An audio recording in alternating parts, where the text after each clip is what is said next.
എല്ലാവർക്കും പുതിയൊരു വീഡിയോയിലേക്ക് സ്വാഗതം. നമ്മുടെ കൂടെ എന്നുള്ളത് ഒരു സൈക്കിൾ ഫാമിലിയാണ്. സൈക്കിൾ ഫാമിലി എന്ന് പറയുമ്പോൾ ഒരച്ഛൻ, അമ്മ, 2 മക്കള്, അങ്ങനെ എല്ലാവരുമായിട്ടൊരു സൈക്കിൾ യാത്ര കേരളത്തിന് അങ്ങേയറ്റം മുതൽ ഇങ്ങേയറ്റം വരെ അവർ ട്രാവൽ ചെയ്തിട്ടിരിക്കുകയാണ്. അപ്പോൾ ഇവരെ കുറിച്ചുള്ള വിശേഷങ്ങൾ ഇവർ തന്നെ പറയുന്നതാണ് കേട്ടോ. ഹായ്, ഞാൻ വർദ്ധ. പേര് പറയോ? പേര് പറഞ്ഞു കൊടുക്ക്. ആര്യ, പേര് പറഞ്ഞു കൊടുക്കോ? പിന്നെ ആര്യൻ അർഷ്.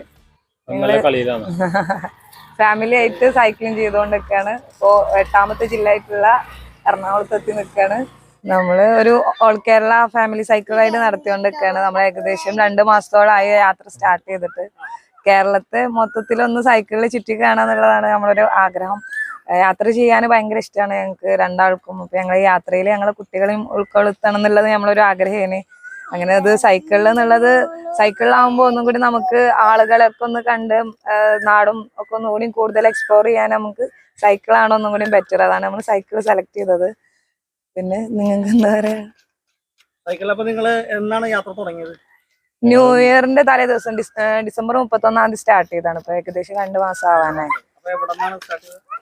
മലപ്പുറത്ത് നിന്ന് സ്റ്റാർട്ട് ചെയ്ത് പിന്നെ കോഴിക്കോട് പോയി, കണ്ണൂര്, കാസർഗോഡ്, പിന്നെ തിരിച്ച് കോഴിക്കോട് തന്നെ വന്നിട്ട് വയനാട്, താമരശ്ശേരി ചുരം വഴി വയനാട് കയറിയിട്ട് നാടുകാണി വഴി ഇറങ്ങി പിന്നെ പാലക്കാട്, തൃശ്ശൂര്, എറണാകുളം നമ്മളത് 8ാമത്തെ ജില്ലയാണ്.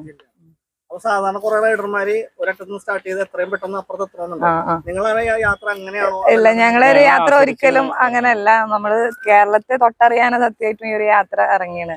ഒരുപാട് ആൾക്കാരെ കാണുക, പരിചയപ്പെടുക. അപ്പൊ പെട്ടെന്ന് ഫിനിഷ് ചെയ്താൽ നമുക്ക് അങ്ങനെ ചെയ്യാൻ പറ്റില്ല. ഞങ്ങൾ ഈ ഒരു യാത്ര ഇറങ്ങിയപ്പോ തന്നെ 2 മാസം 3 മാസം എന്തായാലും എടുക്കും നമുക്ക് ഉറപ്പായിരുന്നു.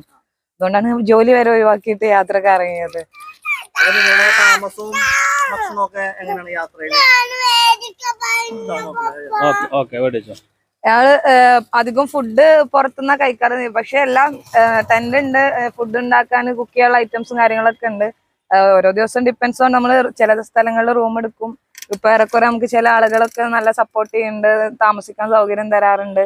ഫുഡ് കുക്ക് ചെയ്യാനുള്ളതൊക്കെ ഉണ്ട്. പക്ഷെ സൈക്കിള് റൈഡ് ചെയ്ത് ക്ഷീണിച്ച് കഴിയുമ്പോൾ കുക്ക് ചെയ്യാനുള്ള സമയമൊന്നും അധികം കിട്ടലില്ല. ഏറെക്കുറെ ഒക്കെ പുറത്തുനിന്ന് തന്നെയാണ് ഫുഡ്. അപ്പൊ കുട്ടികളായിട്ട് യാത്ര ചെയ്യുമ്പോഴേ കാര്യം നമുക്ക് പോസിറ്റീവായിട്ട് നെഗറ്റീവായിട്ട് ഒരുപാട് അനുഭവങ്ങളുണ്ടാവും. അപ്പോൾ കുട്ടികളുടെ യാത്ര ചെയ്യുമ്പോൾ സംഭവിക്കാതിരിക്കട്ടെ, ഒരു കാര്യം ചോദിക്കണം, എന്തെങ്കിലും പെട്ടെന്ന് കുട്ടികൾക്ക് ഒരു രോഗമോ അല്ലെങ്കിൽ 2 ദിവസം സഞ്ചരിക്കാൻ പറ്റാത്തൊരു അവസ്ഥ വന്നു കഴിഞ്ഞാൽ എങ്ങനെയായിരിക്കും നിങ്ങൾ പോസ്റ്റ്പോൺ ചെയ്യുക? സാധാരണ കാറിലൊക്കെ നമ്മൾ സഞ്ചരിക്കുമ്പോൾ എന്താ അസുഖം വന്നു ചെയ്യാം. ഏറെക്കുറെ ചെറിയ അസുഖം. ഞാൻ ഫാർമസിസ്റ്റ് ആയതുകൊണ്ട് ചെറിയ ചെറിയ മരുന്നുകൾ ഐറ്റംസ് ഒക്കെ എൻ്റെ അടുത്തുണ്ട്. പിന്നെ അവിടെ ഹോസ്പിറ്റലിൽ കാണിക്കും. പിന്നെ അവരെ കംഫർട്ട് അനുസരിച്ച് ഞങ്ങൾ റൈഡ് ചെയ്ത് പോകണം. ഇപ്പൊ ഇനി അസുഖം കാര്യം വരാച്ച നമ്മള് 2 ദിവസം അവിടെ റൂം എടുത്ത് റെസ്റ്റ് ചെയ്യുക, അങ്ങനെയൊക്കെ ചെയ്യും. എന്തായാലും യാത്ര മാറ്റിവെക്കേണ്ട ആവശ്യം ഇതുവരെ വന്നിട്ടില്ല. അങ്ങനത്തെ അസുഖങ്ങൾ വരാതിരിക്കട്ടെ. ഇതുവരെ പിന്നെ ഇപ്പൊ എന്തെങ്കിലും പനിയൊക്കെ വന്നാൽ 2 ദിവസം റെസ്റ്റ് എടുത്തിട്ട് അങ്ങനെ. ഇപ്പൊ യാത്ര തുടങ്ങിയിട്ട് ഒരു ഏറെക്കുറൊക്കെ പ്രതിരോധ ശേഷി കൂടിയേക്കാണ്. എല്ലാ കാലാവസ്ഥയായിട്ടും ഇപ്പൊ വയനാട് പോയപ്പോ അവിടെ വേറെ കാലാവസ്ഥ, പാലക്കാട് നല്ല ചൂട്. അങ്ങനെ ഇപ്പൊ ജനുവരിയിൽ ഇറങ്ങിയതാണ്. അപ്പോഴുള്ള കാലാവസ്ഥ അല്ല ഇപ്പൊ. ഏറെക്കുറെ അതിനേറ്റൊക്കെ അവര് പൊരുത്തപ്പെട്ട് വന്നു തുടങ്ങി. 2 മാസം ഞങ്ങൾ ഇങ്ങനെ റോഡ് റൈഡിങ്, റോഡ് ട്രിപ്പ് തന്നെയായിരുന്നു. അപ്പൊ അതിന്റെ കാലാവസ്ഥ, ക്ലൈമറ്റ് ഒക്കെ ഞങ്ങൾ ഇങ്ങനെ അറിഞ്ഞുകൊണ്ടാണ് യാത്ര ചെയ്യുന്നത്. അവർക്കും ഓരോ സ്ഥലത്തും ഓരോ വെള്ളം, ക്ലൈമറ്റ്, സ്ഥലം, കിടക്കുന്ന സ്ഥലങ്ങൾ മാറ്റം, അതൊക്കെ അവർക്ക് ഓക്കെയാണ്. അഡ്ജസ്റ്റഡ് ആയി എല്ലാരും. ഈ യാത്ര എന്ന് അവസാനിക്കും എന്നുള്ള വല്ല ഡേറ്റ് നാളെ എന്താന്ന് വരെ ഞങ്ങൾ അങ്ങനെ പ്ലാൻ ചെയ്യില്ല. അൺപ്ലാൻഡ് ട്രിപ്പാണ്.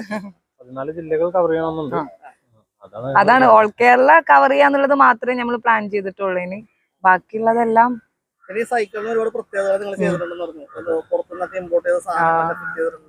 അതിനെ കുറിച്ച് ഒരു വാക്ക് പറഞ്ഞാൽ ഇങ്ങനെ ഒരു സിസ്റ്റത്തില് നമ്മളിവിടെ ഒന്നും ആരും അങ്ങനെ ഫാമിലി ആയിട്ട് സൈക്കിൾ ചെയ്ത് പോകണവരില്ല. അതുകൊണ്ട് തന്നെ ഈ സാധനങ്ങളും നമുക്ക് ഇവിടെ അവൈലബിൾ അല്ലേ. ഇനി നമ്മൾ ഒരുപാട് എറണാകുളത്ത് ഒരുപാട് സ്ഥലങ്ങളിൽ നമ്മൾ അന്വേഷിച്ചിട്ടുണ്ടായിരുന്നു യാത്ര സ്റ്റാർട്ട് ചെയ്യുന്നതിന് മുമ്പ്. 1 വർഷത്തോളം നമ്മൾ അതിനൊരു പ്രിപ്പറേഷൻ എടുത്തിട്ടുണ്ടായിന്. അപ്പൊ ആ സമയത്തൊന്നും നമുക്ക് ഇത് അവൈലബിൾ അല്ലേ. പിന്നെയാണ് പുറത്തുനിന്നാണ് പിന്നെ നമുക്ക് ഇത് ഓരോ ഫ്രണ്ട് മുഖാന്തരമാണ് നമുക്ക് ഈ ഫോളോ മീ ടാൻഡ് എന്ന് പറയും, മോന്റെ സൈക്കിൾ കണക്ട് ചെയ്തിട്ടുള്ളത്.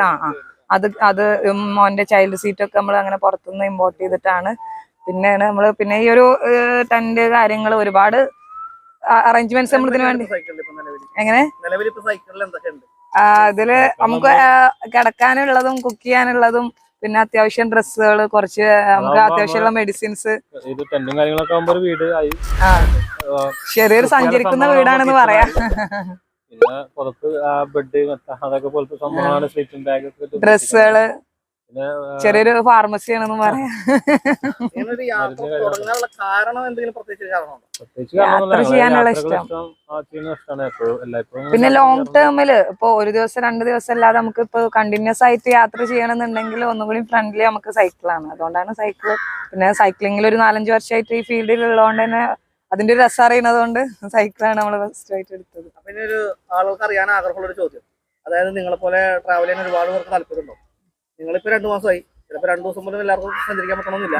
അപ്പൊ അങ്ങനെ ആഗ്രഹമുള്ളവരോട് നിങ്ങൾക്ക് എന്താണ് പറയാനുള്ളത്? നമുക്ക് ആഗ്രഹം ഉണ്ടെന്നുണ്ടെങ്കിൽ നമ്മളായിട്ട് എന്തെങ്കിലും ചെയ്യണം. ഇപ്പോൾ ഞങ്ങൾക്ക് ഇത്രയും അറേഞ്ച്മെന്റ്സ് ചെയ്തതുകൊണ്ടാണ് ഞങ്ങൾക്ക് ഈ ഒരു യാത്ര നടന്നത്.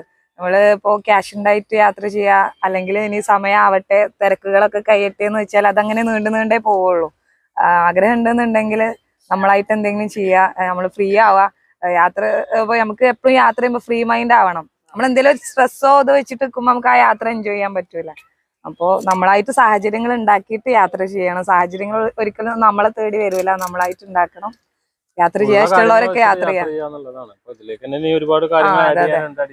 എല്ലാം ഫുള്ള് റെഡി ആയിട്ട് ഒരു യാത്ര വേണ്ട കാര്യങ്ങള്, അതേപോലെ നമ്മളങ്ങനെ വീഡിയോ എടുക്കുന്ന കാര്യങ്ങളൊക്കെ ആയിട്ടുള്ള സംഭവങ്ങൾ ഒരുപാടുണ്ട്. അപ്പൊ അതൊക്കെ മൊത്തമായി കഴിഞ്ഞിട്ട് യാത്ര ആവാന്ന് പറഞ്ഞ സംഭവം അങ്ങനെ ഉണ്ടാവാം. അതെ അതെ. പിന്നെ നമ്മളെ ആരോഗ്യമുള്ള സമയങ്ങളില് ഇപ്പൊ നമ്മളെ ഇതൊക്കെ എല്ലാം തീർന്നിട്ട് യാത്ര ചെയ്യുമ്പോൾ ആരോഗ്യം ഉണ്ടാവില്ല. അങ്ങനെ ഉണ്ട്. അപ്പൊ ആരോഗ്യമുള്ള സമയത്ത് നമ്മൾ മാക്സിമം യാത്ര ചെയ്യാനൊക്കെ ശ്രമിക്കുക. യാത്ര ചെയ്യുമ്പോ നമ്മൾ ഒരുപാട് വിശാലമായിട്ട് ചിന്തിക്കും. ഇതിലിപ്പോ ഒരാളെ ക്ലാസ്സിൽ പോണുള്ളൂ, ഓന് 4th സ്റ്റാൻഡേർഡിലാണ്. ഓൺലൈനിൽ ചെയ്ത് കൊടുക്കുകയാണ് കാര്യമായിട്ട്. പിന്നെ അവന് കുഴപ്പമില്ലാതെ പഠിക്കും. അപ്പൊ അവനെ കൊണ്ട് മേക്കപ്പ് ചെയ്തെടുക്കാൻ പറ്റുന്നതാണ്. പിന്നെ ഒരു ചോദ്യം, നിങ്ങളുടെ ഈ ട്രാവലിംഗ് ഇപ്പൊ 2 മാസമായി, അപ്പൊ നിങ്ങൾക്ക് ചെലവിന് ഒരുപാട് തുക വേണം, അല്ലെങ്കിൽ താമസം, ഭക്ഷണം, അങ്ങനെ ഒരുപാട് കാര്യങ്ങളുണ്ട്. അപ്പൊ അതിന് നിങ്ങൾ എന്താണ് ചെയ്യുന്നത്? അങ്ങനെ പെർഫ്യൂം സെയിലും കാര്യങ്ങളൊക്കെ ആയിട്ട് ഇങ്ങനെ ചെറിയൊരു കച്ചവടം രീതിയിലാണ് ഇതിലിങ്ങനെ പോയിക്കൊണ്ടിരിക്കുന്നത്. അപ്പൊ ഞങ്ങൾ നിത്യ ചെലവിന് വേണ്ടിയിട്ടുള്ള എക്സ്പെൻസ് കാര്യങ്ങളൊക്കെ ഞങ്ങൾ അതിലൂടെ ഇങ്ങനെ കവർ ചെയ്ത് പോകും. അതാണ് ഞങ്ങൾ മെയിനായിട്ടുള്ള ഒരു വരുമാന മാർഗം. ജോലി ഉപയോഗിച്ചതിനാല് അങ്ങനെയാണ് ഇപ്പോൾ പോയിക്കൊണ്ടിരിക്കുന്നത്. ഞാൻ ഫാർമസിസ്റ്റ് ആയിരുന്നു. ആ ഒരു സെയിൽസിൽ കിഡ്സിന്റെ ഷർട്ടൊക്കെ ഹോൾസെയിൽ ചെയ്തുകൊണ്ടിരിക്കുകയായിരുന്നു. രണ്ടാളും ആ ഒരു ജോലി ഡ്രോപ്പ് ചെയ്തിട്ടാണ് ഇറങ്ങിയത്. അപ്പൊ നമുക്ക് ഈ ലോങ് ടേമിൽ റൈഡ് ചെയ്യുമ്പോൾ എന്തായാലും നമുക്ക് ഫിനാൻഷ്യൽ സപ്പോർട്ട് വേണമല്ലോ. അതിന് വേണ്ടിയിട്ട് നമ്മളിങ്ങനെ പെർഫ്യൂം സെയിൽ ചെയ്ത ആളുകളൊക്കെ കൂടുന്ന സ്ഥലങ്ങളിൽ സെയിൽ ചെയ്തിട്ട് നമ്മളെ ഡെയിലി എക്സ്പെൻസ് മീറ്റ് ചെയ്തിട്ട് അങ്ങനെയാണ് റൈഡ് ചെയ്ത് പോകുന്നത്. മലപ്പുറത്ത് പാണ്ടിക്കാട് പറയുന്ന ഒരു സ്ഥലമാണ്. സ്റ്റാർട്ട് ചെയ്തത് പെരിന്തൽമണ്ണ എന്നാണ്. അപ്പൊ നിങ്ങൾ പല സ്ഥലങ്ങളിൽ പോയി പലതരം ആളുകളെ കണ്ടു. അപ്പൊ ആളുകളുടെ ഒരു പ്രതികരണം എങ്ങനെയാണ് നിങ്ങൾ ഈ കേരള റൈഡ് കാണുമ്പോൾ? അപ്പോൾ നമ്മള് പാലക്കാട് പോയിട്ടുണ്ട്. പാലക്കാട് ഏകദേശം 4-5 ദിവസത്തോളം നമ്മൾ നിന്നിട്ടുണ്ടായിരുന്നു. അതിൽ 2-3 ദിവസവും നമ്മൾ കൊല്ലങ്കോടായിരുന്നു. കൊല്ലങ്കോട് എന്ന് പറയുന്നത് നമ്മൾ ഒരു പ്രതീക്ഷയില്ലാണ്ട് പോയൊരു സ്ഥലമായിരുന്നു. പക്ഷെ നമുക്ക് അവിടെ നിന്ന് ഒരുപാട് ആൾക്കാരുടെ നിന്ന് സപ്പോർട്ട് കിട്ടിയിട്ടുണ്ടായിരുന്നു. സ്പെഷ്യലായിട്ട് പറയുകയാണെങ്കിൽ വത്സഞ്ചേട്ടൻ പോപ്പുലർ ഓട്ടോമൊബൈൽസ് എന്ന് പറഞ്ഞിട്ട് കൊല്ലങ്കോടിലുള്ള ഒരു ഷോപ്പാണ്. വത്സഞ്ചേട്ടൻ ഒരുപാട് ഹെൽപ്പ് ഒക്കെ ചെയ്തിട്ടുണ്ടായിരുന്നു ഞങ്ങൾക്ക്.